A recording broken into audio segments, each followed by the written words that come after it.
Hello guys, welcome back to the study. This is Dheeraj Kumar. अभी air force के notification में एक खतरनाक चीज देखने के लिए मिला है आपको। डोमिसाइल मांगा गया है। क्यों भाई? क्योंकि ये साफ कह रहे हैं ना कि अभी जो कट ऑफ जाएगी आपकी स्टेट वाइज जाएगी वैकेंसी के अकॉर्डिंग। स्टेट वाइज क्या वैकेंसी है कुछ नहीं बताएंगे अभी पहले, ठीक है। लाइक जैसे अभी तो बहुत अलग सी चीज नहीं हुई है, इंडियन नेवी में भी सेम चीज होते आई है एंड कोस्ट गार्ड भी वही रूल फॉलो कर रहा है 4GD, ठीक है। जोन वाइज करके वहां पे जोन के अकॉर्डिंग स्टेज को ऐड, क्या बोलते हैं, स्टेट्स को ऐड कर दिया है जोन में और उसके अकॉर्डिंग ही कट ऑफ ले जा रहा है, ठीक है। तो यहाँ पे एयरफोर्स भी वही करने की कोशिश कर रहा है फिर से, जैसे ऑफलाइन में होता था अब ऑनलाइन में भी इन्होंने फिर से कर दिया। ऐसा क्यों किया? रीजन है, देखो दो चार स्टेट्स ऐसे हैं ना जहां से बच्चे भर भर के मिल जाते होंगे इनको। लाइक हरियाणा से ले लो, राजस्थान से ले लो, यूपी बिहार से ले लो। अगर कोई बच्चा है आपके कांटेक्ट में जो ट्रेनिंग कर रहा है तो आप उनसे पता करना। जो अगर मान लो 100 का स्लॉट है ना, कि मान लो वहां पे ग्रुप में 100 बच्चे हैं ना, तो वहां पे 70 बच्चे ऐसे दिख जाएंगे या फिर 80 बच्चे दिख जाएंगे इन चार स्टेट्स वाले होंगे। बाकी तो ऐसा नहीं कि भारत सिर्फ कोई वैकेंसी निकल रही है सेंट्रल गवर्नमेंट की तो इन चार स्टेट्स के लिए निकल रही है। रीजन है इसके पीछे का, क्योंकि यहाँ पे बच्चे बहुत ज्यादा हैं और मेहनत भी कर रहे हैं। तो अब ये चीज है कि मेहनत कर जो करेगा उसी का सिलेक्शन होगा, लेकिन इन चीज को शायद वो रोकना चाहते हूँ।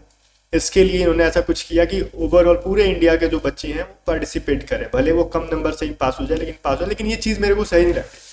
अगर आप ले रहे हो तो मेरिट बेस्ड लो। फॉर्म तो सारे स्टेट के फिल कर ही रहे हैं भाई, और जो बच्चा ज्यादा स्कोर कर रहा है चाहे वो पार्टिकुलर किसी स्टेट का हो, लाइक अगर यूपी का ही 100 में 100 बच्चा भर गया तो इसका मतलब क्या है? वो सारे मेरिट वाले हैं ना, सारे ज्यादा ज्यादा स्कोर कर रहे हैं तभी तो सारे भर गए। खैर एयरफोर्स का अपना डिमांड है, इससे कुछ तो असर पड़ेगा, इन चार स्टेट्स पे असर पड़ेगा, ठीक है, पड़ेगा। अब देखो जब फर्स्ट पेज में जाओगे ना, जो नोटिफिकेशन का फर्स्ट पेज है उसमें थोड़ा सा नीचे आना और एंड के जैसे ये एंड हो रहा है ना यहाँ से आपका, रुको मैं दिखाता हूँ, आपने कर नहीं देखा, ये जहाँ पे एंड हो रहा है ना तो इसके जस्ट देखो नोट यहाँ पे इन्होंने दे रखा है। इस नोट में क्या दे रखा है, जूम मैं करके दिखा देता हूँ। डोमिसाइल का जिक्र है यहाँ पे, ठीक है। डोमिसाइल सर्टिफिकेट मांगा गया है। मैं इस चीज को डिटेल में जाके बताऊंगा, बट उसके पहले कुछ इंपॉर्टेंट चीज बता दूं। अगर किसी बच्चा को प्रिपरेशन करनी है तो आप हमारे बैचेस को ज्वाइन करके कर सकते हो। एयरफोर्स की स्पेशल बैच हमने स्टार्ट की है, स्पेस वॉरियर 2.0, जो कि अदर देन साइंस ग्रुप, जिसको वाई ग्रुप कहते हैं, जिसके अंदर इंग्लिश और रैगा की प्रिपरेशन होती है। और मैं इस चीज की गारंटी लेता हूँ, चाहे इंडिया के किसी भी स्टेट से हो, अगर आप वाई ग्रुप की प्रिपरेशन करो, इस बैच से करो, आपका 100% एग्जाम निकलेगा अगर आप शुरू से ज्वाइन करके शुरू कर दो। जैसे अभी दिसंबर से आया नोटिफिकेशन, अभी से ज्वाइन कर लो और पढ़ना शुरू कर दो, आपका रिटर्न अच्छे स्कोर से निकलेगा, गारंटी है इस चीज की, ठीक है। गारंटी क्या है भाई? अगर आप मेहनत करते हो तो, ऐसा नहीं कि मैं पढ़ाऊँ और आप पढ़ो ही नहीं, तो फिर वो चीज नहीं। आप पढ़ो मन लगा के। इसके अंदर हम लोग क्या क्या चीजें देंगे, वाई ग्रुप की कंप्लीट इंग्लिश एंड रगा की कंप्लीट वीडियो क्लासेस एंड दबा के हम प्रैक्टिस भी करा रहे हैं इसके अंदर। अभी जो लेटेस्ट बैच है ना ये वाली, ये अलग लेवल की बैच होगी, अब तक की सबसे खतरनाक बैच होगी। इसमें पढ़ने के बाद आप, अगर आप एसएससी सीपीओ वगैरह एग्जाम की प्रिपरेशन करना चाहते हो तो वो सब भी इजीली क्रैक होंगे। आने वाले टाइम में जीडी सीपीओ आ रहा है ना, वो सब निकलेगा आपका। तो अग्निवीर से तो काफी बेटर ही है, लेकिन एक बार इससे प्रिपरेशन करो। इसके अंदर हम लोग वाई ग्रुप की मॉक टेस्ट भी प्रोवाइड करेंगे एग्जाम से पहले, और हमारी जो पेड पीडीएफ आती है वो सब प्रोवाइड करेंगे। तो इसके लिए करना है कि आपको A2Z स्टडी ऐप का लिंक डिस्क्रिप्शन में, ऐप को डाउनलोड करके वहां से स्पेस वॉरियर बैच 2.0 को ज्वाइन कर लेना है। या फिर अगर किसी को समझ में नहीं आता है किस तरीके से ज्वाइन करे भाई, तो वो हमें व्हाट्सअप कर सकता है। हमने स्क्रीन पे देखो जो नंबर लिख रखा है ये वाला 7279047787। इस नंबर पे आप व्हाट्सअप करके हमारे टीम मेंबर से बात कर सकते हो, या फिर आप खुद से भी कर सकते हो बैचेस को ज्वाइन, ठीक है। अभी डाउनलोड करो A2Z स्टडी ऐप और बैच को ज्वाइन करके प्रिपरेशन स्टार्ट कर दो, बिकॉज कंपटीशन इस बार बढ़ने वाला है। चीज मैं नहीं कह रहा हूँ, नोटिफिकेशन कह रहा है। ये क्या कह रहा है ना, ध्यान से देखना। Candidates who have to choose one of the domicile, ठीक है, सॉरी हु नहीं लिखा है, candidates have to choose one of the domicile categories mentioned below the and declare the same as their domicile. फिर इधर कुछ है, state UT in the domicile column. मतलब आपको देखो क्या करना है ना, आपको डोमिसाइल चूज करना होगा फॉर्म फिलअप करते टाइम। ऐसा क्यों कर रहे हैं ये आगे बताएंगे। और देखो डोमिसाइल जो एक बार आपने चूज कर लिया ना वो चेंज नहीं होगा, आपका ये होना चाहिए परमानेंट डोमिसाइल। अब कुछ लोग ना बिहार वाले कहेंगे सर हमारे स्टेट में तो ब्लॉक वगैरह से डोमिसाइल सर्टिफिकेट बनता ही नहीं है, तो भाई उसी को रेसिडेंस के नाम से बना के देते हैं वो लोग, वो डोमिसाइल ही है। डोमिसाइल और रेसिडेंस में क्या फर्क है मैं बताता हूँ। देखो डोमिसाइल होता है ना जहां पे आपका परमानेंट एड्रेस हो, तो वो तो हमारे ब्लॉक से तो परमानेंट एड्रेस वाला ही बनता है ना रेसिडेंट।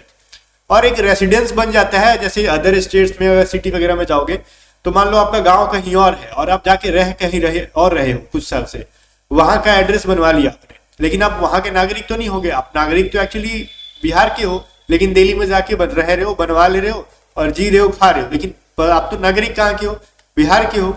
तो उस सिचुएशन में आपको बनाना होगा बिहार का। आप दुनिया में कहीं भी रहो, लेकिन जहां से आपके पूर्वज रहे हैं, आप जहाँ पे आपका रियल बैकग्राउंड है, वहां का एड्रेस बनवाना है। और बिहार में वही बनता है हमारे ब्लॉक से, जिसको रेसिडेंट्स के नाम से देते हैं, इशू करते हैं, तो वही बनवाना है, कुछ अलग नहीं। रेसिडेंट्स के नाम से बिहार में बना के देते हैं, तो वही लेना, ठीक है, क्योंकि वो परमानेंट एड्रेस ही रहता है, तो उसी को डोमिसाइल भी कहते हैं। तो ये देखो, जो जहां पे कुछ टाइम के लिए रहते हो वो रेसिडेंस हो गया। अब देखो ये चीज है कि आपको परमानेंट डोमिसाइल बनवाना होगा, या फिर COAFP जो सर्टिफिकेट है, ठीक है, जिसको हम children of serving air force personal कहते हैं, अगर किसी के माँ बाप है वहां पे उनके लिए, ठीक है, तो ये बनवाना होगा। ऐसा बनवाने के पीछे का पर्पस देखो यहाँ पे नोट के अंदर इन्होंने मेंशन कर दिया है। कह रहे देखो, domicile category once chosen will not be change later, ठीक है, अब एक बार चूज कर लिया तो फिर चेंज नहीं होगा।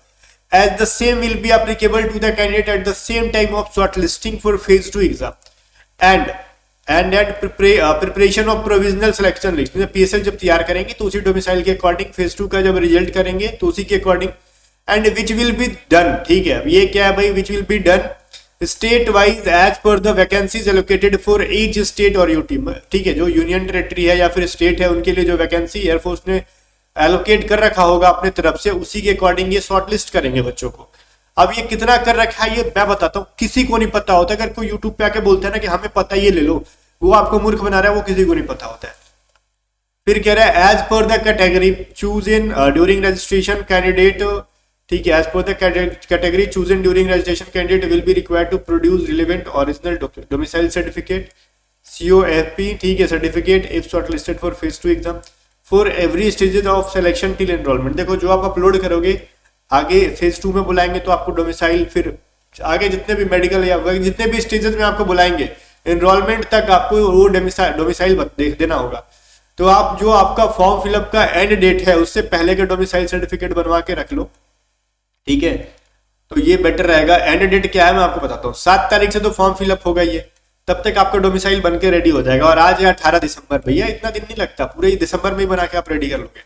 7 जनवरी से 27 जनवरी तक एंड डेट है, तब तक आपका डोमिसाइल तो बन ही जाएगा।